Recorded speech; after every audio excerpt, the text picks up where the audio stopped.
My name is Vaughan. I'm going to be chairing this session on mobile learning, and that's a subject which always seems to be just around the corner.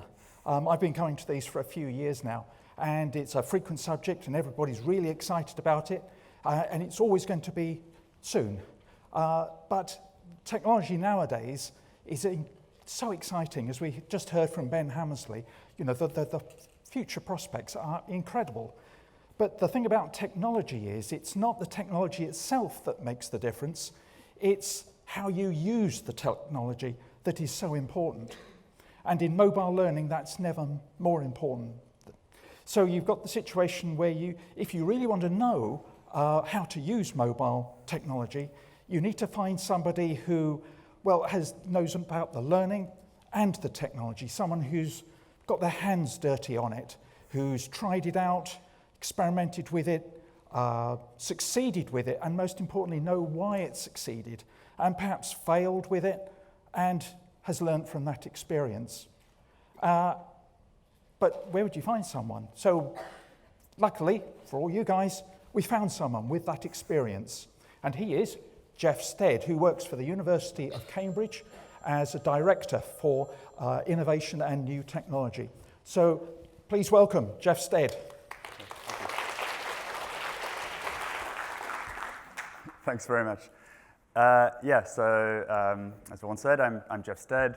I'm currently working at the University in Cambridge, but I've only been there a very, very brief time. So actually what I'm going to be talking to you about more is the work that I've spent the last 3 or 4 years on. So I was running a team at a company called Qualcomm. Just put your hands up if you know who they are, because in America they're very well known, but not so here. All right, quite a few. So basically, the stuff in your phone, there's a really high chance that some of that we made. Qualcomm was kind of like Intel, but specifically in mobile. Different slices in different sectors of the market.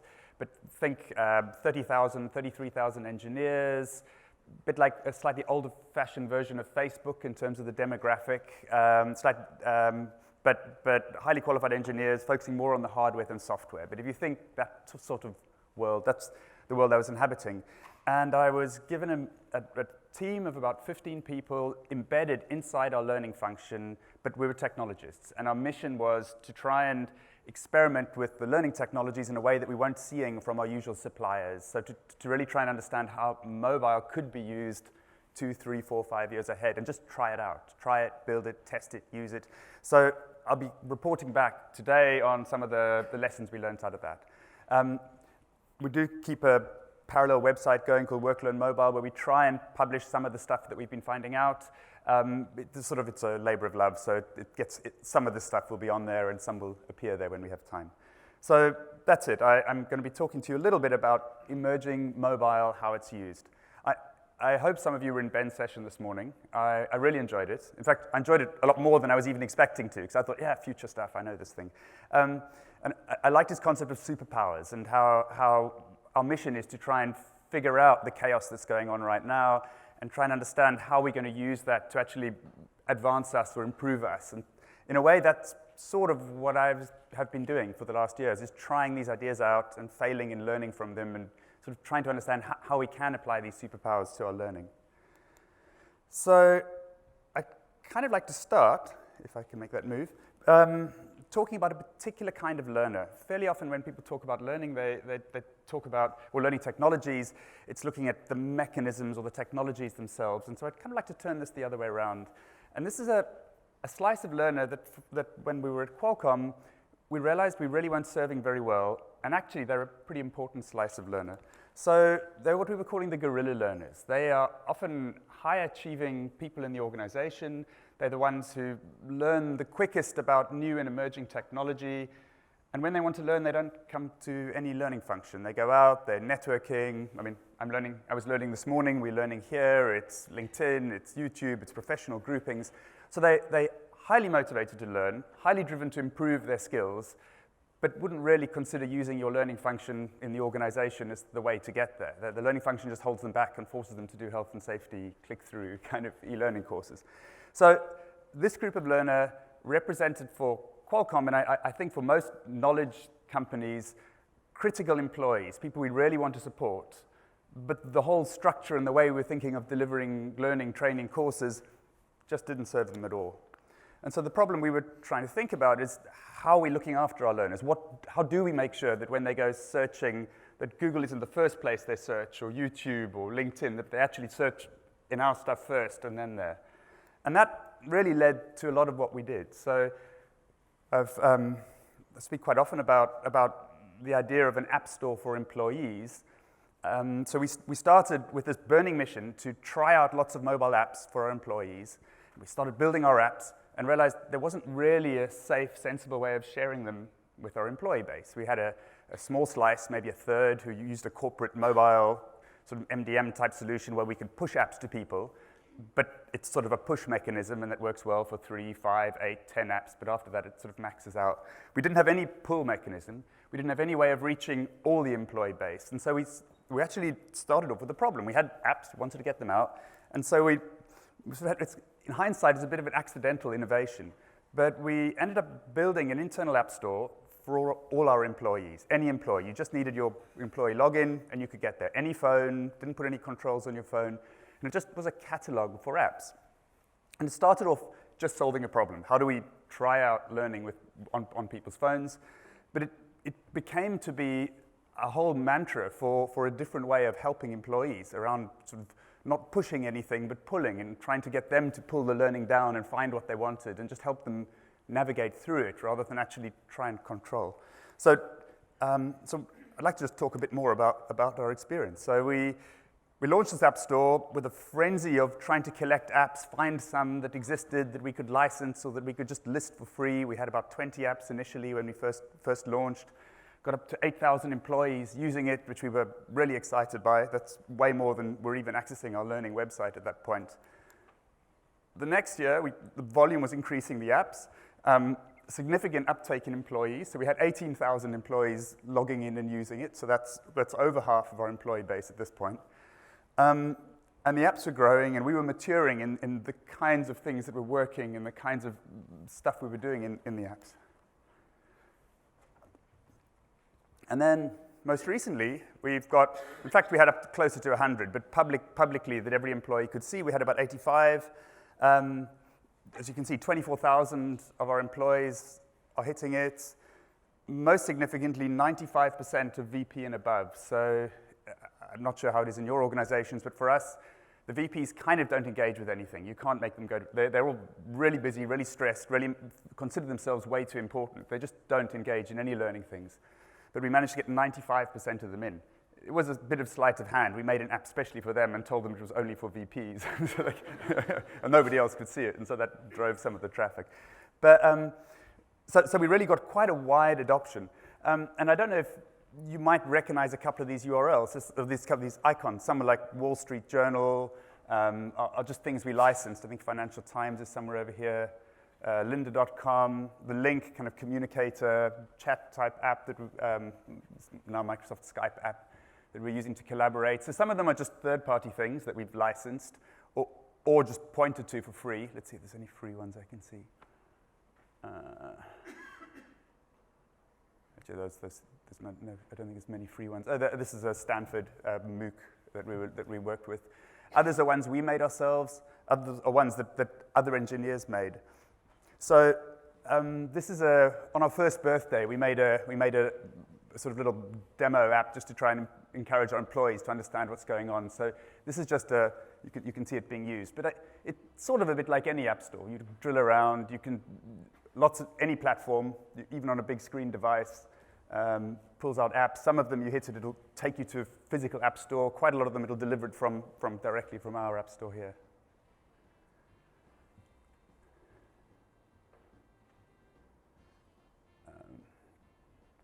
Yeah, and there's some special tricks if it's web apps, so you can find them all. Cheesy background music to keep us going. In fact, this app, QMaps, was one of our all-time most popular ones. It's just a mapping app that helps you navigate around our campuses. And it works if you go on a big screen device that isn't mobile and you try and install a native app like this, it just gives you some shortcuts that send it to your phone. So it's sort of got little handshaky things in. So conceptually not that different from a general mainstream public app store, except in our case, delivered by the learning function as a wider piece for the whole business. So let's see. So it is just a container, place to put lots of apps, and more importantly, a kind of enabler. So you've got 100 different apps there, half of them from third-party people. You don't want to be logging into each one separately and setting up different logins, right? So you need some kind of low friction to get people in the top. So integrated sign-on, it's often called, or authentication. So we just log in with the same login, even if it's Financial Times, even if it's something we've written, even if it's something we've licensed from a third-party content people. So you need that in hand. And the other thing we're trying to learn is we're trying to understand who uses which apps, when, how, why. So the other bit you need on this sandwich here is smart analytics or tracking or ability to know what's going on, which is obvious if you're doing some learning management system type learning piece. It's not at all obvious if you've just privately installed a bunch of apps yourself onto your phone. But it's possible, because if we've set up a license with Financial Times and we've logged in, it's possible to get that data. So we were just slightly obsessive about trying to find out what people were doing and trying to make it as easy as possible to add new apps and for people to explore and try them. Yeah, there's a question down here. Integrated sign-on, any different than single sign-on, the term that I'm used to seeing? Single sign-on is fine. In fact, it doesn't really matter which technology you use to do it. But yes, in fact, we were using single sign-on. But the key thing is you just want to make it as seamless as possible to get people in.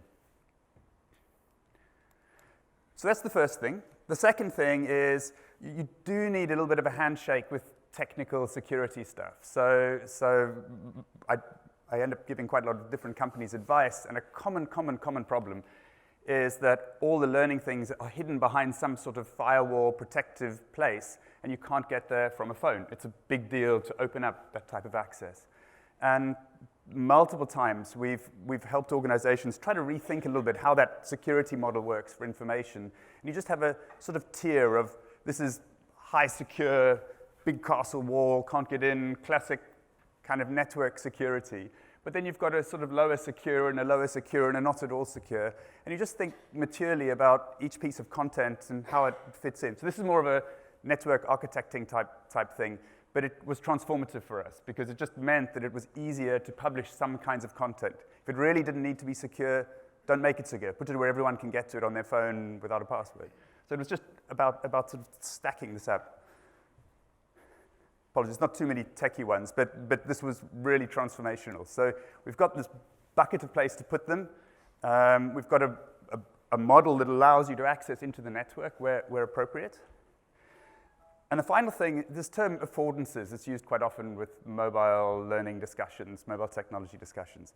And if you don't know it, it just basically means the different things this device is capable of doing, right? And the final thing that for us that we just have to keep reminding ourselves is phones aren't just a distribution mechanism. This isn't about pushing content from your LMS. It's not just about a smaller version of your e-learning platform or a smaller version of your corporate internet. It does different things. It knows where you are. It can understand sounds around it. It can see pictures. And so just trying to make use of those. There's a framework called Champions that we worked on with an organization called Float Mobile a year or so ago, which was just trying to explore those and call them out a bit more and saying, actually, it's about social, it's about its networking ability, it's about the personalization piece. It's a free paper if you're interested. But really, it's just try to make the point that think about all the other stuff that these devices do before you start thinking about how you're fitting them into your learning. Okay, so that was the basic background. We built this app store, tried to make it easy to put lots of stuff in, set up a bit of scaffolding around the side so that we could explore and learn new things. And it generated quite a lot of interest. We won a flurry of awards for it. The one that meant the most, I think, to Qualcomm was the Learning Elite, which is a CLO magazine contest, a quite big deal to submit complex applications. They'd always been in the top 10, they'd never been in the top 5, and we won it, based in part with this work we were doing. And because of that, we then started getting a lot of interest from other big companies saying, what did you do? How did you do it? And it forced us to reflect a little bit on some of the lessons we were learning. So the The enthusiastic techie inside me was saying that this is what we learned. We learned just go beyond your remit, be bold. Don't only do something that fits into the role of a traditional learning function. Think broader, think solving business problems, think getting information moving around your business faster, think employee satisfaction. Just think bigger. Also the benefit of trial and error and trial and trial and error and trial and trial and trial and error and sort of keep iterating and try to learn what works. So these were the techie within me was thinking this is what we were learning. But I think on discussion with the various judges, they were seeing a slightly bigger piece. They were very excited by the fact that we said no learning is compulsory, nothing. I think we had 2 compliance courses, but everything else we said it's not compulsory. What's compulsory is that you succeed in your job and you're measured against your performance, but whether you've attended a learning, whether you've completed something, it's not compulsory. So that forces the whole set of different behaviors. It forces us to think beyond courses, because if it's not compulsory, and I don't know, back to my health and safety measure, because I'm grumpy about I've just had to do a really tedious health and safety e-learning course. Back to the health and safety measure, it was pointless having a 45-minute health and safety course. Actually, I might be having a problem with my shoulder and interested to find some different resources that I could use to raise my desk. But help me solve that problem. Don't couch it in 45 minutes of course. If it's optional, I won't go to the course. I'll be looking online, I'll be looking on YouTube, I'll be looking on our intranet site, I'm looking somewhere else. So it was this sort of move beyond courses, thinking about performance support, just in time, on the job, how you can support people doing their jobs. We're fairly obsessive about multi-vendors. We're interested in getting the best information from everybody, not interested in platforms that lock you into only one. Multi-platform, without a doubt. Our employees are accessing via all sorts of devices. And even if we have a company policy right now of corporate devices, it's crumbling rapidly. So we're fairly obsessive about these. And I guess the Darwinian evaluation idea. So 3 people are offering us products that do something similar. We do a small license of all of them. We release all 3 to our employees, and we watch. And 6 months later, we decide.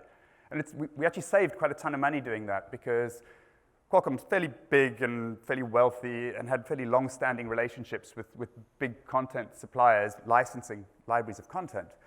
We also have some real enthusiast open education resource type people, so we were listing that as well. And we just took stock, saw who was using what, dropped a lot of the contracts with big content suppliers who couldn't do mobile and the learners weren't using it, and just funneled that money back into the whole ecosystem. So this learner Darwinian evaluation worked quite well. So I guess these were the things that we were hearing are some of the reasons that we were kept sort of winning these recognitions. It was just that it was a new way of thinking about how you service learning. But so really what I wanted to spend the rest of the time with you doing is thinking about what we learned. So we've got hundreds of apps out there, we're tracking people doing it, we're trying different types of apps, we're throwing some away, we're collecting new ones, and I just wanted to extract out a few meta lessons that we learned to see if it connects with things that you're seeing in the industry. And the first one is about the power of social curation, I guess. So we did discard entirely our LMS. We just decided we weren't going to use it at all anymore. We took all of the content we had in it out and put it in this big bucket. We made it available just like that, but we also added a layer. We used a platform called PathGather. Don't know if you've heard of them. There is another one very similar called Degreed, who are actually downstairs at the moment. They both do kind of the same thing. They're saying, how would a future LMS look like if the LMS wasn't there? If there's seas of useful content, from different suppliers, different shapes and sizes, some is blog sites, articles. And over here you've got seas of potential learners with different levels of expertise. And in the middle you've got some combination of maybe Facebook and LinkedIn and YouTube, and you've sort of mixed that up. Amazon, there are sort of people who like this, also like that. What would that look like? And so both these companies have built something that looks a bit like that. And the idea is that it's sort of social curation. So I can go in, I know quite a bit about mobile learning, I'm enthusiastic about sharing it with my colleagues perhaps, with the general public perhaps. I can grab together 5, 6, 8, 10 resources that I feel are helpful. They can be e-learning courses. So some people do this with literally a series of e-learning courses that they bundle together. They can just be articles or blog sites or TED Talks. It can be a mix of these things. And I publish this little mini path to my colleagues. I say, yeah, I think this is meaningful. And that happens over time, multiple different people. So we ended up having, I think, 400 different paths that were published across our employee base. Over half of those were published by people who weren't even in the learning function. So this is a local engineer, manager of a particular area who puts together a set of things that he feels is useful for his team. This is powerful stuff. The tools claim greatness if they can understand a bit more about you. They've all got recommendation engines or suggestions of people you follow. And they both encourage you to sort of self-select skills that you're looking for. And we had, I think 10% of our people made the effort to fill in a detailed skills breakdown profile just for getting better recommendation. We didn't ask anyone to do it. So we were seeing huge success with this idea. So don't try and control the content. Don't try and hold it and be master of the content. Have as much content as you possibly can, and rather spend your energy thinking about the curating process and how to enable the curation and recommendation. It's a lot easier than getting people to create content. You're just grouping it together, putting comments, you follow people, so similar type of idea. So they're not exactly the same, Pathgather and Degreed, but they're the two people who I'm aware of working closely in this area. Degreed also have one of Degreed's, in fact, it's the founder of Degreed up there. They have a sort of credits idea or points idea. So if you read an article, it's worth 2 points, and if you've watched a video of a certain length, it's worth more points. So they've got this slight gamified point credit type idea because they're pitching themselves as the future of the university degree. So same kind of credits idea, but getting it from your life at work. Pathgather pitches themselves a bit more at sort of enterprise gurus sharing information with one another in the social, but they're very similar. So this was our big lesson. Number one was the whole power of social curation and the ability to get a wider group of people engaging. Any questions on that? No, there'll be time afterwards. Oh. Yeah, how did you find, so you're saying other managers were finding creating learning paths, like how did you find them getting engaged? Was there a big take-up by managers to create learning paths for their employees? So the question is, how did we find managers engaged with the creating of the paths? People outside the learning department creating the learning. Yeah. So I guess we tried it with a bit of a charm offensive. We were driving a lot of the path creation. We didn't realize quite as many had been created by people outside the learning function to start with. We were creating the paths, and we would go and sit with a department and try and help them think about their onboarding and kind of steer them towards this. So we were in a bit of a charm offensive sales pitch. But really, we thought we were going to be creating paths for people, and it just built up enough sort of momentum. I mean, we had one guy whose whole job was to try and encourage adoption of this. So he was sort of running around and being charming and trying to talk people through learning challenges. So our second device is this whole piece about multi-device. It's a multi-device world, right? So these are 4 people who we had big licensed contracts with. You probably know some of them. Lynda.com, Pluralsight, they both sell vast libraries of video learning content about a huge range of things. So Lynda, it could be playing a guitar, it could be public speaking, it could be some writing skills. Pluralsight's a bit more narrow. It's mostly around technology, like programming, engineering type stuff. Safari Books Online, they're a digital publisher that is part of the O'Reilly books, publish a lot of technical books, but so they're a massive book publisher, and if you sign up to subscribe, you can get all the ebook versions of the real books. So again, vast libraries of content. They also have video content. These guys, they have a service that they'll give you 5-page summaries of all the popular books. Any popular business books, you've got 5-page summaries of them, and they'll send you one every week if you want. So these are all people we had licenses with who have vast libraries of content. And so we were trying to understand, how do people use this? Are there common patterns with how people use content? And in all those cases, we saw exactly the same thing. We saw people come into the same piece of content, the same ebook, the same video, on different devices during the day. Often it was like this. It was often phone in the morning, big device during the day, iPad in the evening. That was very often, and that worked. We were seeing the same in various different geographies, in Europe, in the US, the same sort of pattern, that people are engaging because of the content. They're not really engaging because of the device. sort of, if you're engaged, if you're interested in it, the device doesn't matter. It's obvious when you think about it, right? I mean, I'm on Twitter and I'm hopping between different devices and taking a picture and sending one and reading it on that. But that's how people could be engaging with learning content. If they're enjoying it, if they're enthused by it, they'll want that level of engagement, just swapping between devices fluidly. And very, very few tools and platforms really are focusing on that. So this was our second big lesson. It's a multi-device world. It just is. And anything you're doing that's digital, you really need to be thinking of exposing views into it from all sorts of devices. I don't just mean adaptive screen, responsive screen design. That's important. If you're not doing that, you're going to sort of be pushing yourselves into dinosaur-ness. But I actually mean thinking about about that transition between them. You might be wanting to offer something different. So an example app that I wanted to show you here, I almost didn't show this one because most of the work we've done hasn't been creating a mobile course. In fact, we were sort of quite anti that as a concept because so few people were accessing courses in the first place. But these two we made have been hugely popular, and it was just an interesting learning lesson. It's about this multi-device type of idea. So we had very dry, tedious learning modules. California's got this particularly tedious ruling about preventing sexual harassment. Good thing, right? Preventing sexual harassment. A statewide rule put in order by Arnold Schwarzenegger when he was there, saying, if you manage anybody in California, you have to do training every 2 years. You have to do training against preventing sexual harassment. Good thing. How do you know if that was any good, that training? Do you look at the levels in your company? Do you see if there's lower number of complaints?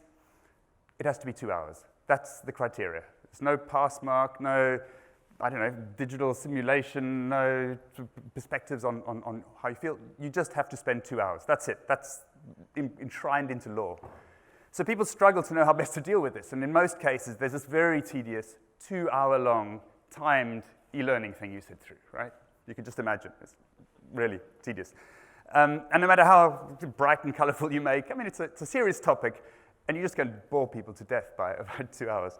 So what we had we offered people the e-learning course, and we offered them a live thing like this, where we would get various of our lawyers to come and talk about difficult things that had happened. Because nobody thinks they would accept sexual harassment going on in the workplace, but it happens. And so we found a really helpful way was just to talk about some quite personal Qualcomm stuff. So what we did is we recorded a whole bunch of this. We built a sort of mobile app, multi-device app, that just stepped you through these. It still had to be 2 hours. And it was massively popular. The reason? You could just do it for 10 minutes and put it down. And another 20 minutes at your desk and put it down. And 10 minutes on your phone and put it down. So the thing that made me realize, I guess the lesson that we learned out of that was that there is value in something that just reduces the pain. It's not all just about joy and wonder and happiness. Sometimes if you can do good, you can do real good by just reducing the pain. And in this case, the reducing the pain was you don't need to be logged into our network. You can be offline. So our India colleagues have a real problem with being connected while moving on mobile. It's very expensive data. They tend to sync on Wi-Fi and then be offline, then sync on Wi-Fi again. And so it works offline. It works between different devices. It's just sort of keeping things neat. So that was an example of just the massive pain reduction. Okay, so the third one. Employees make powerful teachers. So quite a few of the pieces of content that we created, we enabled employees either to make the app in the first place, to add new content into it, to feed content back, and it just kept working. So in fact, we had a bunch that were like that. I'll show you one or two. This is a sort of glossary game that you could add new words to. This is encouraging engineers who were doing little small lunch seminars to connect up to our systems, and we would stream it and turn it into an instant app so it was available to engineers all around the globe.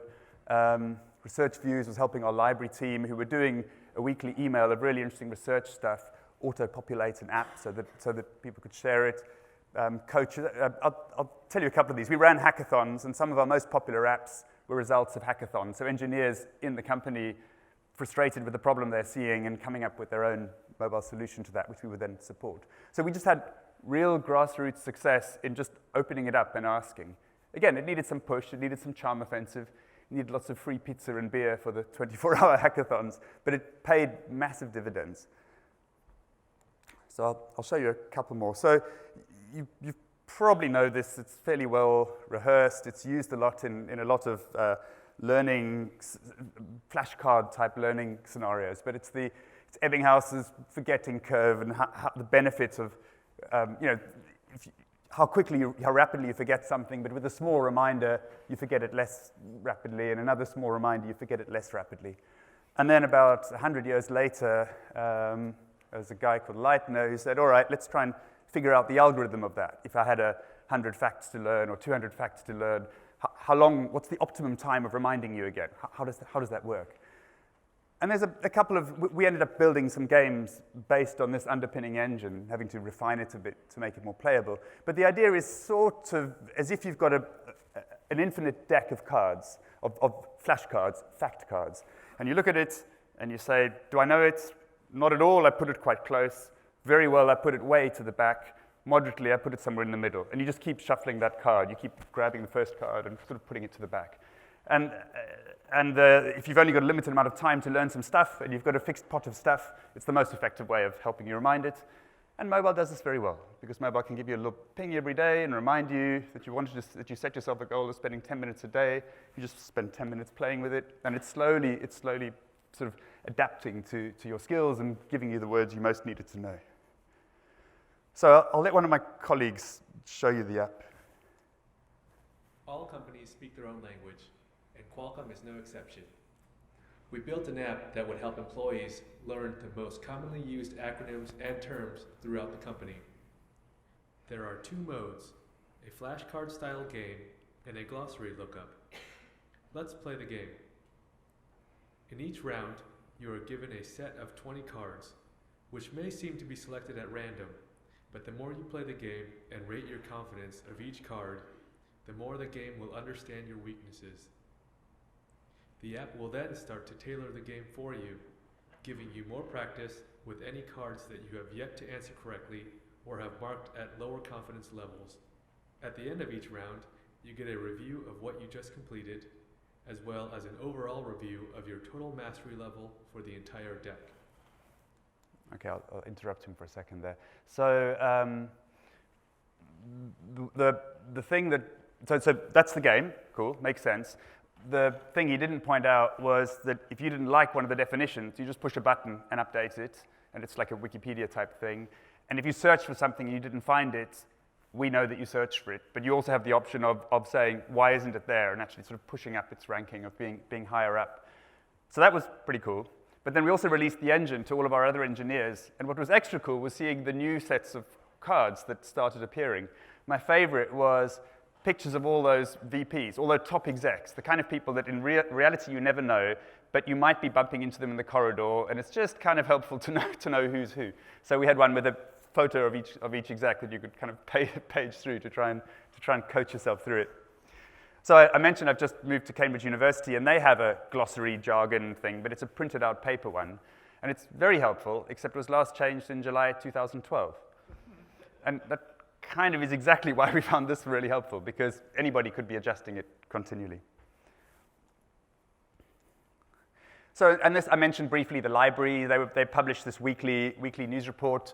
Ben was talking about the Tesla. So Qualcomm makes most of its money by inventing things and licensing the patents for it. And Tesla sent shockwaves around the patent industry about a year ago by freeing up all the patents for all of its batteries. So they just opened it up. They said, here's how we make the batteries. Here's how we construct them, which stimulated a huge amount of discussion in the rest of the industry that was heavily using patents as a way they made money. So we got one of our researchers, built a little, in this case, sort of recorded themselves talking, made a little podcast, collected some images, and just by uploading it into our system, it got radiated out. And so it's an app that anybody gets. If you've installed the app, you get a little ping that there's more information. You can listen to it as a podcast. It automatically converts it to different formats. So again, here, is that learning? Absolutely. Was it a learning department problem? Not at all. We had this library team that were doing this. But by us injecting some of our energy and some of the technology pieces, we were able to dramatically increase the audience for this information. And it's absolutely learning. It's sort of what keeps us thinking about the future. So it was helping us as an organization position ourselves as bigger than just arranging courses. and more, we were sort of anchoring ourselves more tightly into the lifeblood of the business.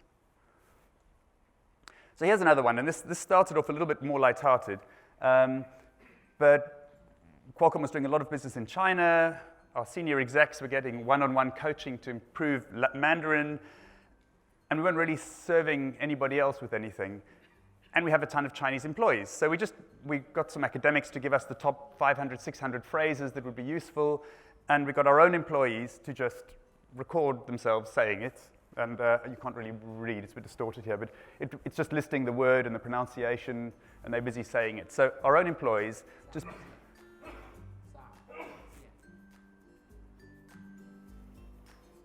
So simple little app, lets you download new phrases, adding new languages as we grow, making use of the resource we had already. It was surprisingly popular. We sort of did it a bit lighthearted to start with, but surprisingly popular.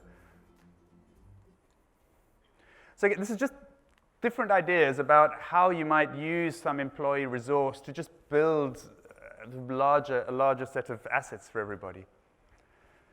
So I want to go back, for my fourth lesson, I want to go back to our rogue guerrilla learners. And just think for a moment, what happens if you stop making anything compulsory? I mentioned at the beginning, we made this sort of, it's not compulsory anymore piece. So maybe people stop coming to any of the stuff that you're offering that's a bit bad timing or awkward or feels too long, or maybe it was quite good stuff, but they still don't come because you didn't promote it very well, you just sort of launched it and you assume people would find out about it. So it reframes how you reach learners and how you serve them. And we realized as we were negotiating this that actually we were thinking more and more like a startup. We were saying, no, the learning function needs to have marketing skills built in, and we need to have kind of analytics. We need to know who's coming and who's not coming and why they're not coming, and are we missing a demographic? Are we missing, I don't know, engineers over 40? Are we missing all our women engineers? Are we excluding two of our large sites in India because the thing we're pushing out isn't a need that they've got?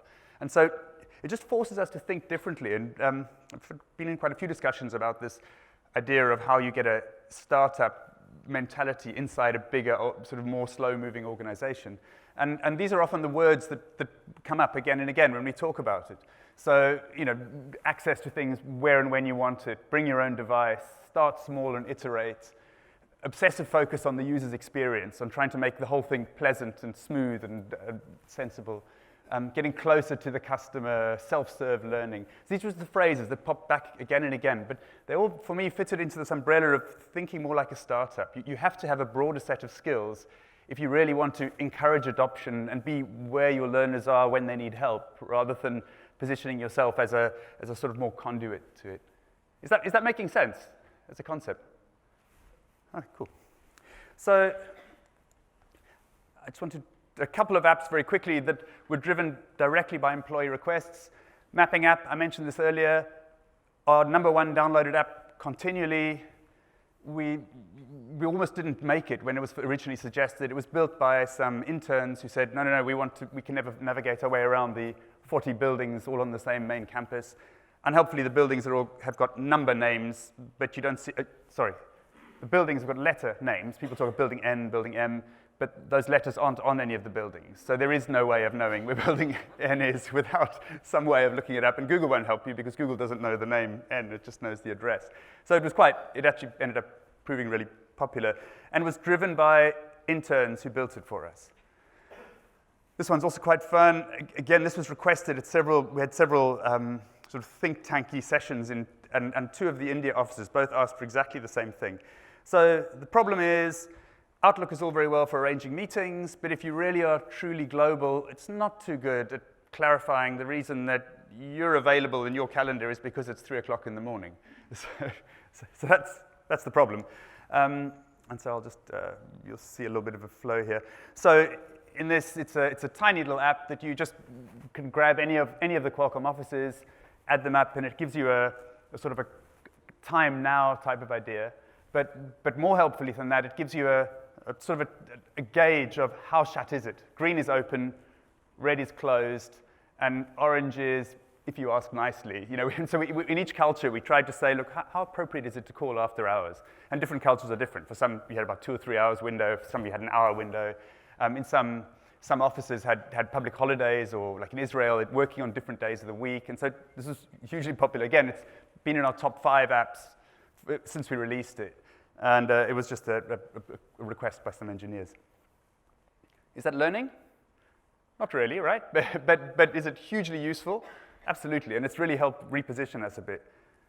Sorry, I'm jumping around here. Games.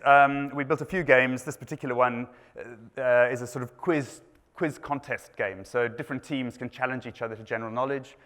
One of the top apps in the App Store is called QuizUp, which is built by a very cool Icelandic company, and it's literally that. It's community challenge. You just go in, bunch of facts, and you challenge other people in the community to, I don't know, ABBA greatest hits, or any theme that you're into. You'll find people and you challenge and you get points. It's really been really popular for a long time. We worked with them for quite a while to see if we could use that same engine for our internal data, but it couldn't quite work out. So we ended up rebuilding a version of it within Qualcomm. So this is a big quiz contest type of thing. So you can see here, challenging someone, leaderboards, various tech type questions. I'm happy to answer questions on all of these, but I'm really keen to spend the last 10 or so minutes just thinking about what's missing out of this picture. So we've been talking about apps, we talk about content, learning-ish content, beyond learning content. Is there something in the mobile realm that we haven't covered? Just shout out if it's something big that you think we haven't touched yet. I'll give you some clues. So in fact, Ben was talking about this as well. So what all of these apps do that's beyond the kind of learning realm?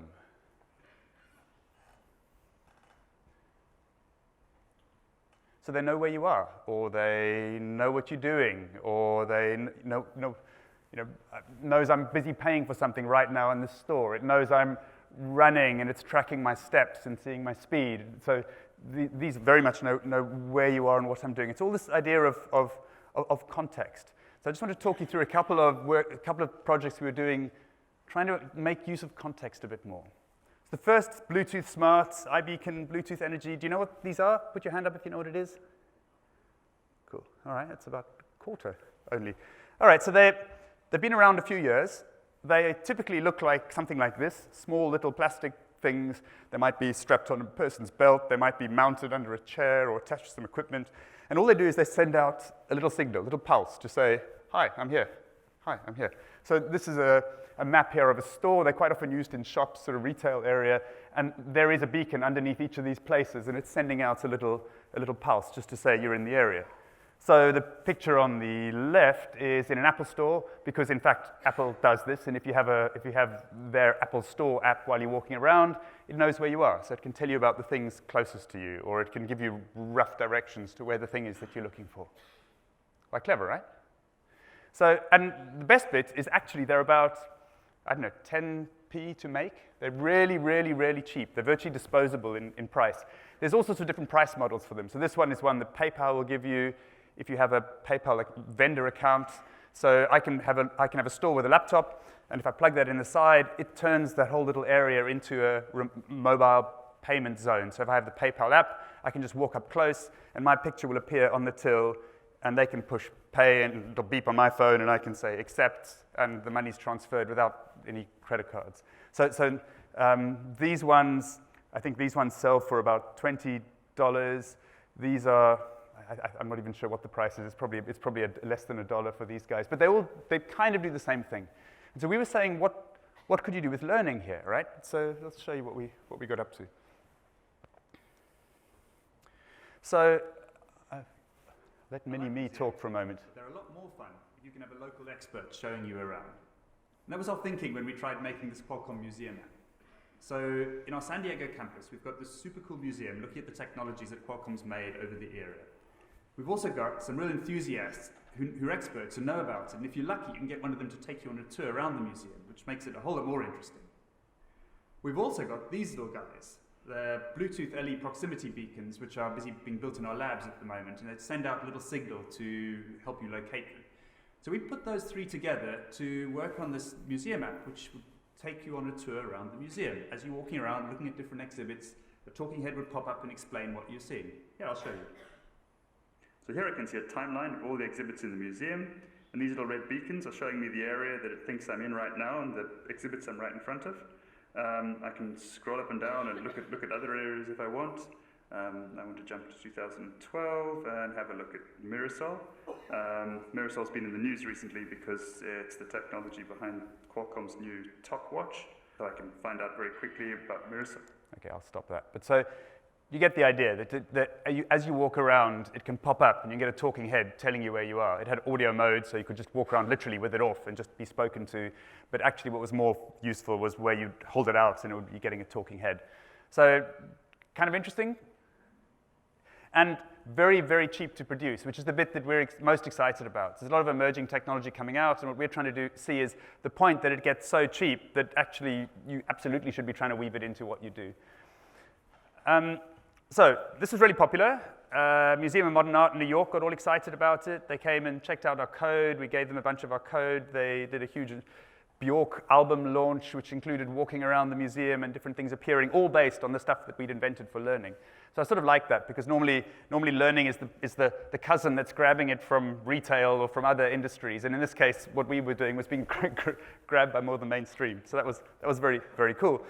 But we got our colleagues who lived far away were bummed that they couldn't be at the museum. So this was the next experiment we did. So this is I just made a film of it in action. But this is a little camera. It's the kind of thing maybe estate agents use to make an indoor 3D version of a building. So what I did is I spent 20 minutes, maybe a bit more, 25 minutes, walking around our museum with this camera, putting it down, pushing the button, hiding away as it just whirred around, coming back, moving it somewhere else, putting it down, pushing the button. So that's all I did, and waited for about 12 hours as all the images get uploaded to the cloud. And as if by magic, I've got this full 3D walk-around experience, which you're seeing over here. You might notice little white circles on the floor sometimes. That's actually the place where a camera sat. So if you're in that area, you get a best experience of looking around. But the cloud software stitched the whole thing together to make that 3D model. If you know the Xbox Kinect, sort of the jumping around in front of it, playing games, you'll recognize those cameras. It's just made of 3 of those Xbox Kinect cameras mounted together. So it's scanning around, it's taking a normal photograph plus 3D measures, and it's uploading it and turning it into a 3D model. Interesting? And I mean, we borrowed it's a startup. I'm not sure what their commercial model is. We borrowed this. It didn't cost us anything at all. And they just let us host that for free. I think their model is this costs something around the $400 range, which is really not that expensive for doing this kind of indoor space thing. But we spent a while trying to explore how we would use this indoor 3Dness. Okay, so I'm sorry, I'm jumping around a bit here. So who knows what that is? Hands up. Okay, good.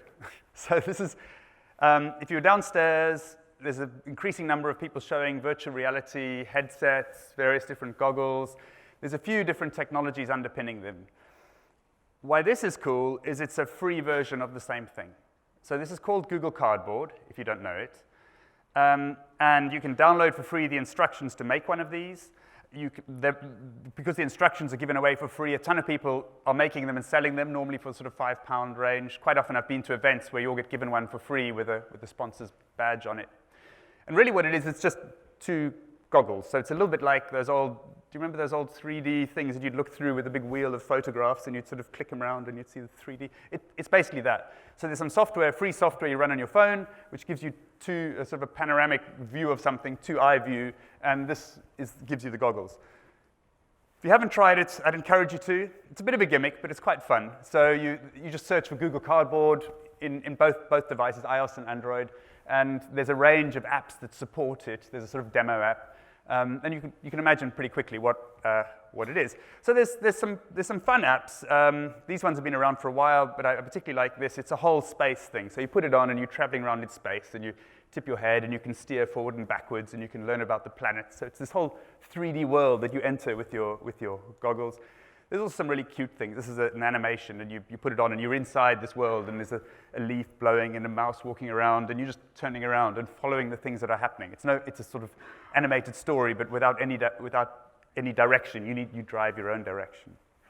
So very cute, but quite expensive to make. So again, not quite in the realm of what educators can do. So then along comes this 3D video piece, because they do 3D video. They're very good at 3D video. You can sort of pan around. And so then the question is, how do you make it cheaper to create 3D video? So again, about a year ago, Google announced Google Jump, which they were calling it. But basically what they're saying is, YouTube is all over 360-degree video. The trick is how to get it in. So they offered a new feature for YouTube that if you happen to have a whole bunch of video cameras joined together and you're feeding in the video all in parallel, YouTube will take all that video and it'll stitch it together and make it into a 3D, this is a 360-degree video. So same idea as that Matterport idea walking around the museum, but now it's much more mainstream. No really dedicated equipment, free to upload, free to stitch together. So suddenly dramatically more an everyman thing. But even that's kind of expensive, right? A whole bunch of GoPros. But at least they were giving away the instructions to 3D print the frame so you could make your own frame. So it did have a bit of a earthy sense to it. But of course, the way Silicon Valley jumps up at moments like this, a much cheaper, smarter solution came along. This is still in the final rounds of Kickstarter funding. But their idea was, hang on a minute, we could just do it with one phone if we're just being smart about how we use the camera. So I haven't used this one, but I'm just showing you some of the pictures of how it's been used. It's got two cameras on the front and the back. And what it does is it films a sort of fishbowl-like view continually from the front and the back as you're filming. You hold it above you like that. And it stitches it together into a 360-degree video that you can't really see because it's all warped. But when you upload it to YouTube, it gives it back to you as straight 360 degrees. So has anybody used these 360-degree videos? Does this look familiar? Put your hand up if you've tried them. OK, so less than a quarter. Interesting. So basically, if you're on YouTube, they're already there. Just search 360 degrees, but you know because of that thing that appears in the corner. So it looks like a normal video, but you can click that, you can click the mouse buttons, you can drag and move, but you suddenly, it's a video that's been filmed once, but you can be turning around as you're following the track of the video. Where it gets much more immersive is when you're using your phone, because you don't need to steer left and right. All you do is you turn.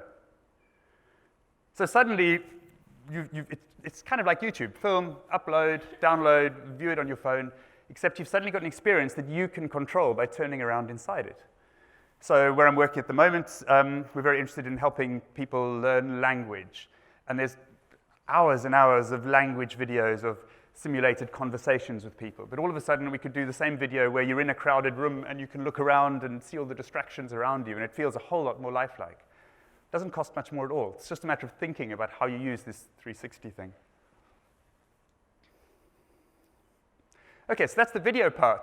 But how could we then hook it back onto some real things as well? What's the connection between this sort of video watching world and the real world around you?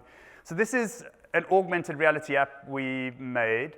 I'm really enthusiastic about what you can do with augmented reality, mostly because it's all about context. Back to mobile context. It's connecting together what's real life and what's digital, virtual, and it's trying to find a weave between them. So this here is entrance of one of Qualcomm's big buildings. What you see there is very common in a lot of the bigger tech companies. It's a whole list of all the patents that they've created. In fact, there's thousands more. But they tend to, it's a bit of a sort of, my patent lists are bigger than yours kind of muscle thing. But they tend to have them in the entrance hall as you go in. But if you go up to it, you can't really tell much about it. It's a title, it's a diagram, it's a bit of text. It's literally the first page of the patent. So we built an augmented reality app, which you'll see just filmed through the app itself on the side there.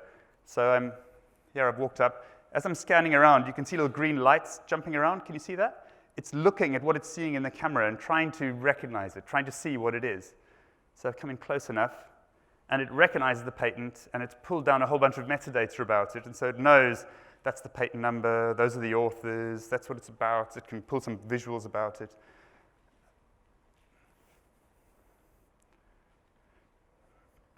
It's slightly 3D. You can probably see that sort of 3D layering. But I also now know where it is on the wall. So as I pull back, it's showing me other patents that are maybe related, other hardware, software, network patents. So it's just a way of navigating. So we've turned what was just a flat wall into some more interactive way of finding out about the company we're in. I think this one, yeah, you can build 3D models. So in this particular one here, there's a sort of 3D model of one of the components that you just get a bit of a perspective in.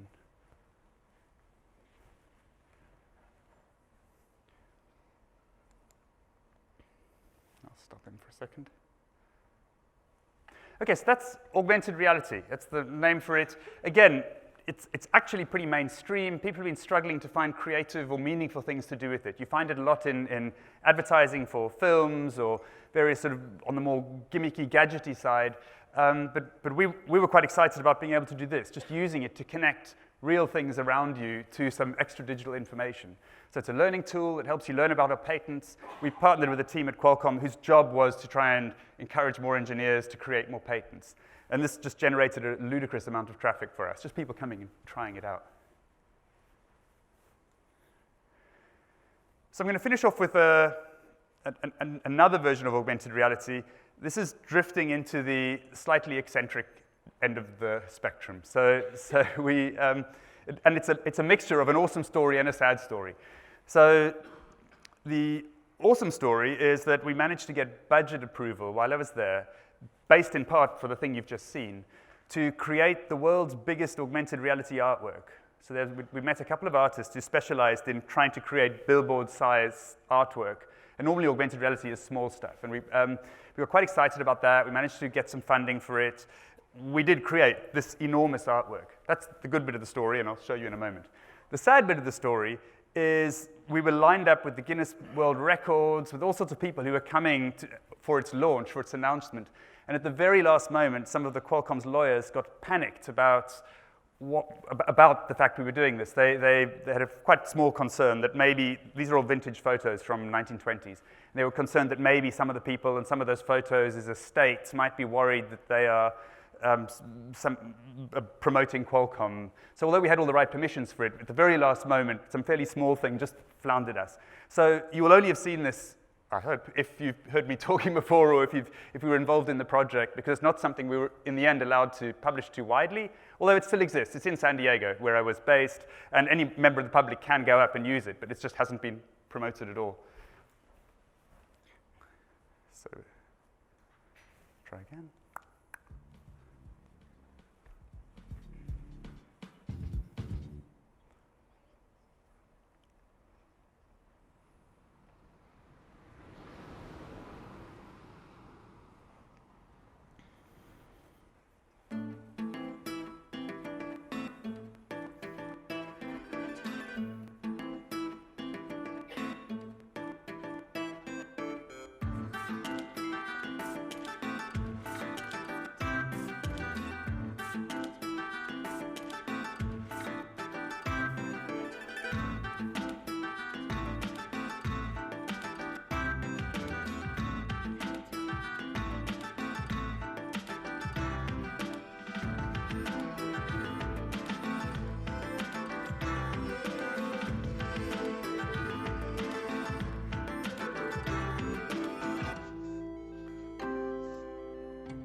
So can you see what's happening there? So the things that were flat on the wall are actually 3D objects when you view them through the camera view. And they burst into life and animate and turn around, and various of them you can touch and click. So the mural itself is telling a story about the evolution of engineering and ideas. So if you were there, there's a bit of a narrative that holds it together. But from here, really, it's just you sort of get a sense of the real and the virtual and the popping out versus the flat. Okay, I'll just turn the volume off on that. So why did we do it? Well, partly because we were trying to understand how large virtual reality works. Nobody was doing large virtual reality. People were doing things where you can see the whole piece in your camera at once. And actually, we were trying to understand what happens if there's a whole series of pieces and you need to stitch them together. So that was the main thinking behind taking on that technical challenge. And we just wanted to beautify the building a bit more. Okay, so I just wanted to sort of throw out a range of these different things. And this is just part of our journey when we were trying some of these emerging tech and seeing what worked and seeing what people liked. I do have a sort of summary slide, so if you were snoozing through bits of it, and just to sort of get it all together. So the one was, when you're thinking about mobile, definitely try and think of the broader set of things it can do. Don't just think of delivering what I'm delivering at the moment. The other was that actually you probably do need to tweak some things in your network to enable it to really empower it. Well worth the effort of doing that. It can happen gradually. How much success we had shifting from this pushing of learning to the pulling of learning, and how just that really, really worked for us. This idea of the App Store is just a kind of metaphor, but the idea that I'm putting out loads there and it's your responsibility to navigate through and find the ones that work for you and recommend them to peers. Definitely multi-device, really thinking about sort of a service people are accessing from all sorts of different places at different times. The need for learning teams to be thinking about the new skills they're going to develop in this new era, the marketing, the promotion, the analytics, learning analytics, how we're dealing with the world that Ben was describing so eloquently earlier. And finally, that one of the golden keys to mobile is thinking about the context, the fact that it can know where you are, it can know what you're looking at, it can know what you're saying, back to the Amazon examples from Ben, and so how that changes how you use it, how that changes how you include it in your learning. Some of these examples, you could go and look on WorkLearn Mobile. I've written up some of them, not all of them. We're slowly adding those. We've got about 5 or 10 minutes left for questions. Any questions? Yes, hi. Well, I think there's a microphone, if you wouldn't mind waiting a second so that it's captured on the recording. Sorry about that, just when you got started. Yeah, thanks. My question's about creating apps. I mean, Qualcomm, you're doing it internally. You've got the engineers and the skill, but for the companies that haven't got that, what at today's kind of prices, what do you pay for app development? It's a fantastic question, and I think we really struggled to find sort of mobile innovators who understood the constraints of working inside a company, that they were very good at standalone external apps, but when you come from a company perspective, you've got a whole lot of extra criteria that are needed, like the single signing on or various pieces. So what I would recommend is, if you're starting that journey, technically, is to start with web apps or websites that are designed specifically for mobile, because quite often that's a skill set which is more widely spread and does exist in a lot of learning function. We also found it really helpful to add some technical capacity into the learning function. Historically, a lot of learning functions don't have that. They might have some content capacity, but to do everything you can to inject just a small amount of technical capacity. You're right, we had a lot of engineering resource behind us and budget and flexibility about the ways we could deploy it, which is partly why I'm sharing this all now in case it's helpful. I'm hoping that some of this message does filter out to vendors so that there's actually more mobile-centric, friendly stuff that is just available to buy and license. We were not finding a lot at the time, which is why we were sort of pushing ahead. But part of our aim was to try and encourage wider use and show successes. So we do partner, we have a range of different partner models, the way we were partnering, and the most successful were actually with small, fairly local mobile web developer companies who were doing the work for us, but literally for us. So they were working within our infrastructure and our constraints and building tools. That was our most effective by a long way. Some of them were in the US and here in the UK, and some were off-site. So we had a few companies in Brazil we worked quite closely with, because the the gap, it was that much cheaper, but we also had quite a close relationship with them. So that worked for us. It's not straightforward, I grant it, but I'm hoping to just increase more availability of this stuff. Yes, any more questions? Down here. You mentioned that, Sorry, you have to wait a second again. you mentioned that training and learning wasn't compulsory, which is a really interesting idea, and ultimately people were judged on the effectiveness of their delivery. Yes. Did you have to enhance their evaluation approach and the way you systematically did that, or did you just carry on with the same evaluation? No, we didn't, but we did have a fairly, so Qualcomm, like many American companies, gives a ton of shares as bonuses, so there's actually quite a significant financial reward, and so they had a whole, every 6 months, people were reevaluated and scored on a range of 1 to 7, and depending on your score, would directly impact the cash you were earning. So there was a motivation to make sure that your boss thought you were achieving the things that you said you would do 6 months before, and it was every 6 months it was happening. So there was maybe an above average sense of urgency around showing that I'm taking responsibility for building skills. Does that answer it? Yeah. Any more questions? Oh, yes, yes. there's one over here.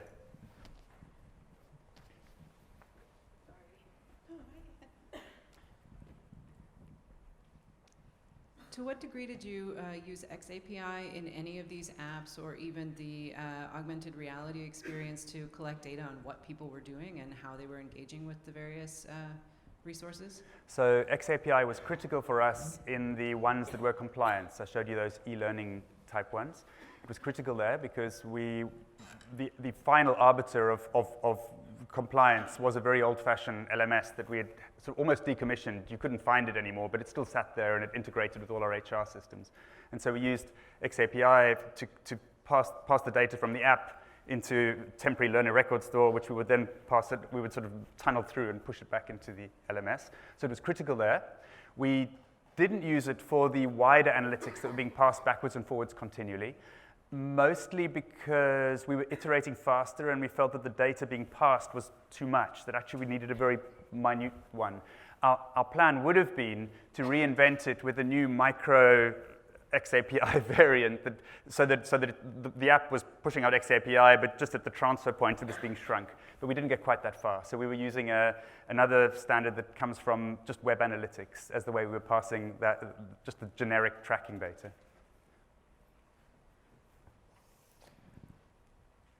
Oh, yes. Yes, Another hey. one here. So this group here put their hands up to every tech thing. When I said, does anyone know about this group, all had their hands up every time. So I'm looking forward to seeing what you ask. Oh, no, it's just a quick follow-up question to the last one, actually. So when you're just gathering analytics rather than tracking data, what analytics are you specifically interested in getting? So because we'd made this big thing about learning's not compulsory, we're a bit sensitive about what you then go and track and what gets done with it. So we separated in our sort of way of thinking about it, tracking that was about what you had particularly done, and tracking which was more of a version of Google Analytics on steroids.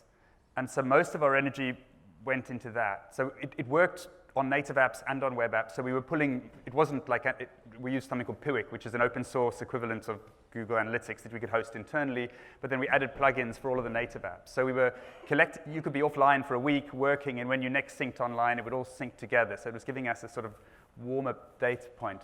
But we masked any personal level, so I couldn't really drill down to see what you did. I could see what engineers in your age bracket did, or I could compare engineers in Europe versus engineers in India and see differences like that. So we started just hoovering up analytic data, so think web analytics.